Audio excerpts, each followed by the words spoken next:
Written by the maestro of horror himself, C.B. Jones. This happened to me several years ago. At the time, I wrote it down in a notebook. Recent events have caused me to dig it up, and I was surprised at how much I had been able to record. It's Halloween on a Thursday, and Brett and I are headed towards the White Bear Cemetery with a case of beer. It's not like we're out of school for the holiday, it's more like we skipped. The reason we're going to White Bear Cemetery is partly because it's Halloween and we wanted to get in the mood, and partly because it's an okay place to drink. We turn off Kimberlin Road and we're on the road leading to the cemetery. A short, fast drive past empty fields and an old radio tower. At the cemetery, we roll around the twisted gravel roads and find a place to park under an evergreen tree. I know the skies are gray and it's Halloween, but everything is far from scary. The gray skies make it gloomy. The cemetery reminds you of funerals, not zombies. Brett gets out and pops the trunk where the ice chest sits. After a long slog through our first hour, the first beer tastes like heaven. Brett wanders off, flicking the bottle with his wrist and into his mouth. I lean against the car and stare at fake flowers and dead grass.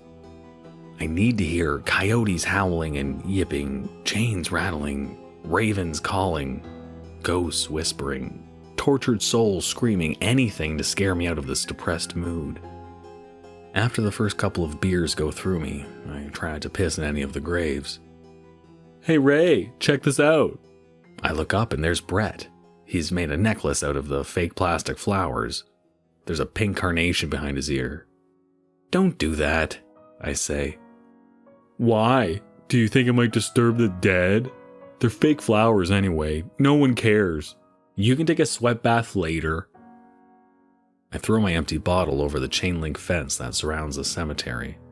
It disappears into the trees. I grab another beer and don't say anything. Then Brett asks me if I believe in ghosts. I told him no, but that I had seen one before. It was a little bit late, and my sister and I were on Antioch Road coming home.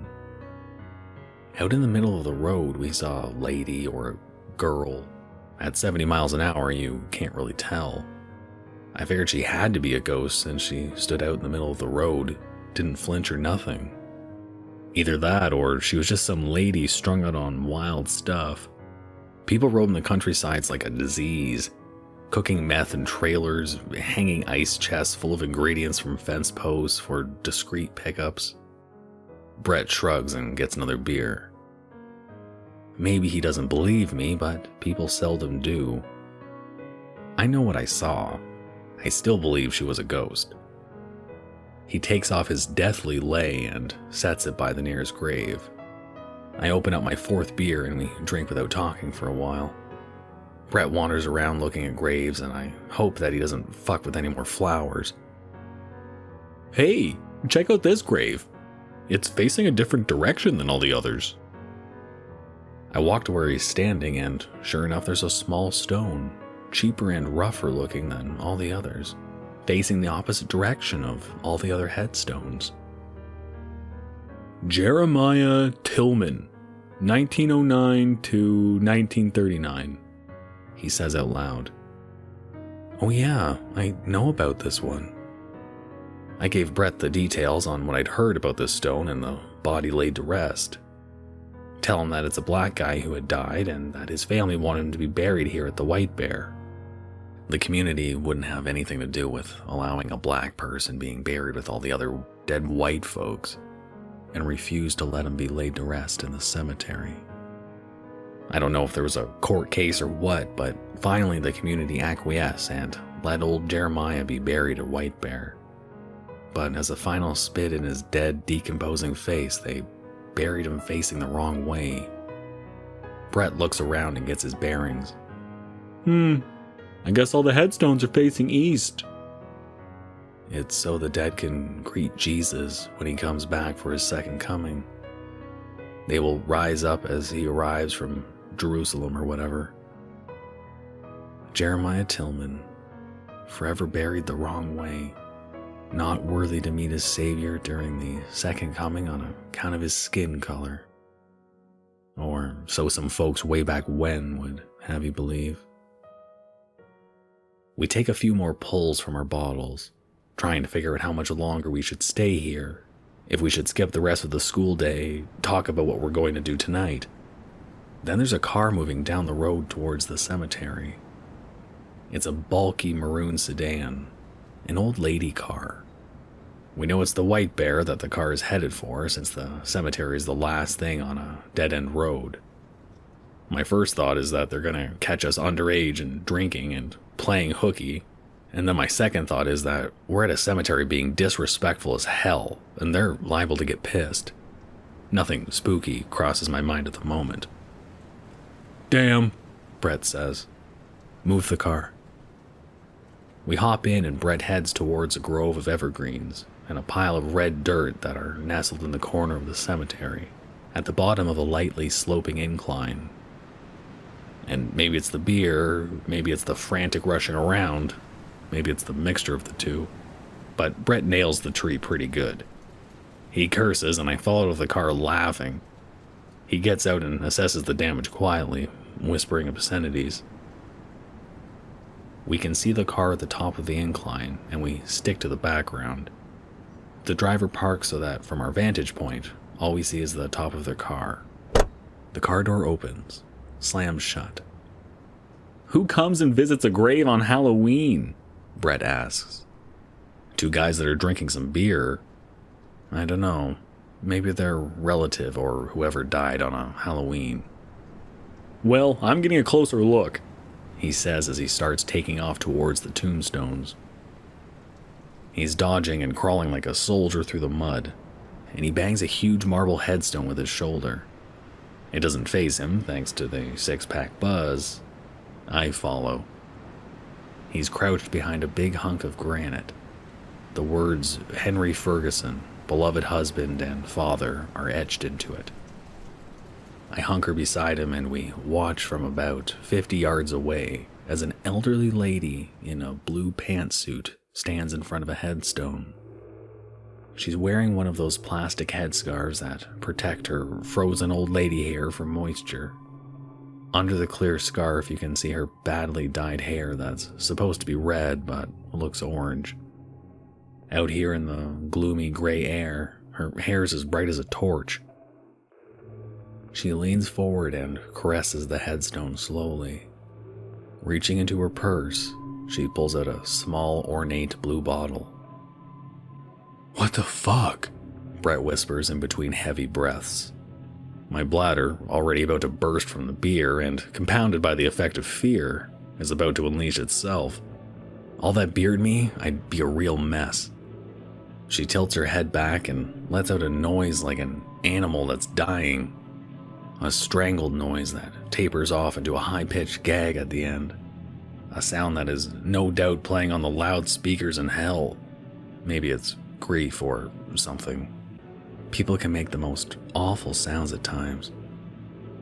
All that I know is that I don't like it. And then I become even more disturbed. She undoes the top of the vial she's holding and pours its contents over the earth surrounding the grave, sprinkling it like a bottle of Italian dressing. I think I can see steam or smoke rising from the ground.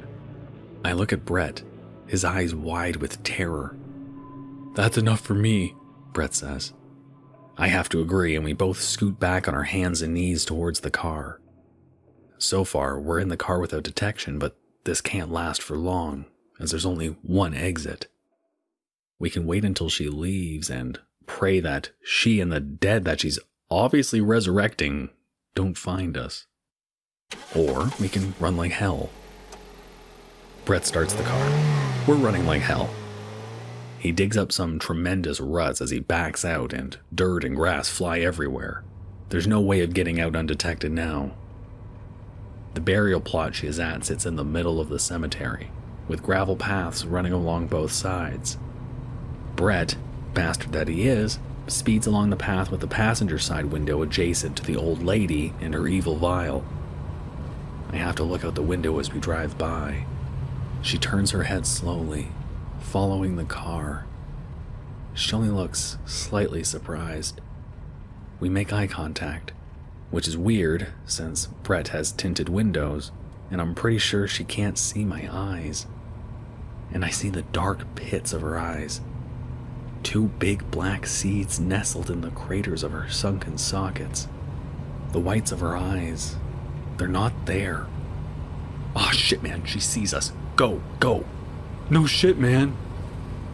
We hit the main road and its sweet, smooth asphalt and floor it, breaking a few land speed records in the process. Brett gives a triumphant laugh.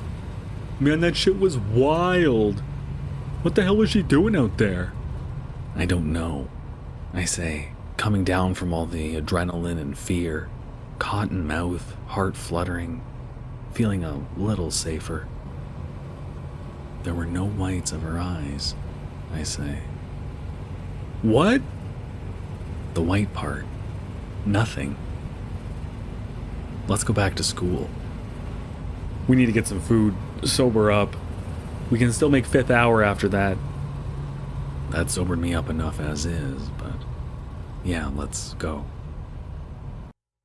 I haven't pissed the bed since I was 6 years old, but a week later I awake with my boxers damp and my legs irritated, the sheets drenched. Covered in urine and shame, I take a shower, wash my sheets. The bedwetting isn't accompanied by a nightmare this time, but a week or so later it is. The most vivid nightmare of my life occurs where I can't distinguish it from reality. I'm sleeping in bed when I hear a pounding on my window, pounding so fierce that it rattles the glass in the pane. I sit up and there she is, the lady from the cemetery. Her face is illuminated by her hair, which is on fire. A raging brush fire on her pale head. Her eyes are slanted downward and her mouth is shaped in an O. She keeps pounding and begins to moan. I feel wetness on my bed. Look down. Blood. Her moaning gets louder and louder and correlates with my rising heartbeat. Before my heart beats out of my chest, I awake for the second time. Sweet reality, the only remnants of the dream is the wetness, not blood, piss. The bedwetting occurs with some degree of regularity, maybe twice or so a week. When it happens, I feel embarrassed, ashamed, even though no one knows that it's happening. I wash my sheets discreetly when no one is home, my secret. The old lady never visits me in my dreams again, but each night I dread visiting my bed, fearful of another nightmare. I don't know if Brett is experiencing any symptoms, if he is wetting the bed, if he gets depressed for no reason out of the blue, if he is having dreams. But he appears to be his normal self. He laughs, he talks, he still hangs out on the weekends. But then again, he wasn't as unfortunate as I, and didn't get a look into the lady's eyes. He didn't get a full dose. I did, and I sleep with a nightlight now. I don't get out as much. I don't have the spark. It's getting worse. I see her out of the corner of my eyes in the busy halls of the high school. Hair as bright and eye-catching as a clown's rubber nose. When I turn to look, she's gone. It happens more often than I'd like. Out in the courtyard, she peeks out from behind an oak tree. A tattered ragdoll face with black button eyes leers at me. She disappears in between blinks. On the drive home, she's there, standing out in the middle of an empty pasture as I drive past, waving. Maybe it's only going to get worse.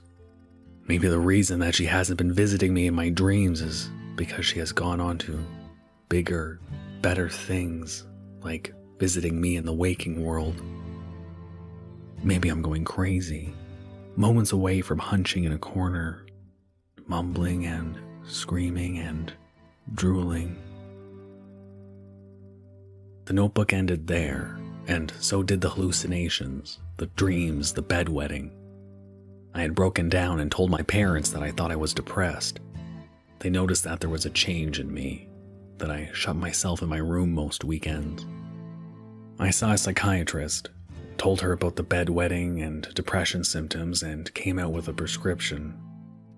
I didn't tell her about the old lady at the cemetery or the hallucinations. Everything slowly returned to normal, and I had an uneventful senior year, prom and graduation and sports and parties. Brett seemed as carefree as ever. We mentioned the event in passing a couple times, usually after we'd been drinking, and in the manner of, remember that time we were drinking at the cemetery and saw the crazy old bag? We graduated and went off to separate colleges. He to the Ag College out west and me to the preppier State University. I visited him a couple of times and nothing seemed amiss. Seemed to be enjoying himself out there and had more luck with the ladies than he ever had back in high school. My mom called me on a Tuesday evening with the news. Brett had been found dead in his dorm room, hanging from a noose that had been fashioned around a support beam in the ceiling. It had been ruled a suicide. He had done it over the weekend while his roommate was gone, and his body had hung around for a couple of days before he was found. It was a few days later that I got the package in the mail. It was postmarked on the 23rd, a Friday, the Friday before Brett's fateful weekend, and it was from Brett, a thick manila envelope. Dread filled my stomach as I set it on the table. I paced around for an hour before I got the nerve to open it. There was page after page after page, drawings and scribblings and illegible handwriting. Her flaming orange hair depicted in orange crayon. The pits of her eyes scrawled to deep black until there were holes worn into the paper. That gaping O of a mouth. Not everything was unreadable, and much of it was repeated over and over again. Do you still see her, Ray? She has started talking to me. I hear her all the time now. Will I ever be normal again? Don't use your mirrors. Those goddamn fucking eyes. Everyone has them now. My mouth was dry and my heart was pounding. Sweat drenched my forehead and back. I looked around the room, thumbed through the papers, looking for a clue that this was all a prank, a coincidence, that he had planned this long ago and then completed suicide for a separate, unrelated reason. I came upon a phrase that I hadn't seen before. In a sea of letters and illegible figures, it jumps out at me. Don't look out your window right now. She is watching you and think you look good in that blue shirt. I looked down at what I was wearing. A navy polo. Across the room, the blinds fluttered, begging me to peek out of them.